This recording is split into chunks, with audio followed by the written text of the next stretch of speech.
When treating cold and cough during pregnancy, it's important to choose safe medications. The best options include 1. Paracetamol, acetaminophen, can be used to relieve fever and aches. 2. Honey and lemon, helpful for soothing the throat.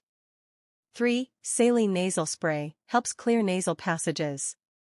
4. Menthol rubs, can ease congestion.